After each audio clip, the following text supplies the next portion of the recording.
सिंध जे सूफ़ी बुज़ुर्ग हज़रत कलंदर लाल शहबाज़ जो 772 उर्स मुबारक 3 ॾींहनि वारो अॼु खां शुरू थी वियो।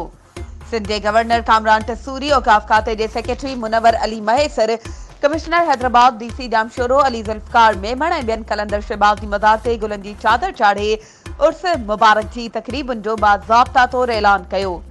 ज़ाइरीन समेत पूरे पाकिस्तान जे लाइ दुआ घुरी मुल्क जे कुंड कुड़िछ मां लखनि जी तइदाद में पांधीअड़नि सेवण पहुचण शुरू करे छॾियो।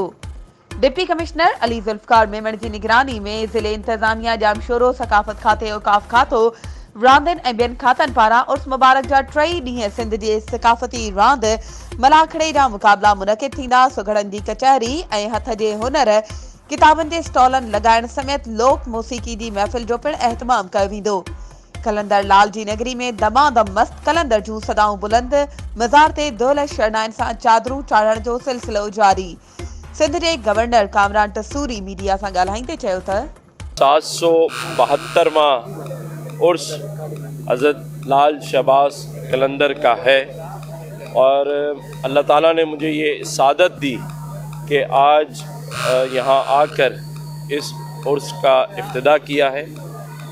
मैंने यहाँ पाकिस्तान की सलामती, उसकी मईशत और इस्तेकाम की दुआ की है और इस धरती सिंध जिसमें हमें ये एज़ाज़ हासिल है कि ये सूफियाओं की धरती है और यहाँ हज़रत लाल शहबाज़ कलंदर रहमतुल्लाह अलैह जैसी शख्सियात के मज़ार हैं जो हमें विरसे में मिले हैं। ये हमारी खुश नसीबी है। आज मैंने इस सूबे सिंध की ख़ास तौर पे तरक्की और इस्तेकाम की भी दुआ की है, क्योंकि मेरा ये मानना है कि अगर सिंध तरक्की करेगा तो पाकिस्तान तरक्की करेगा।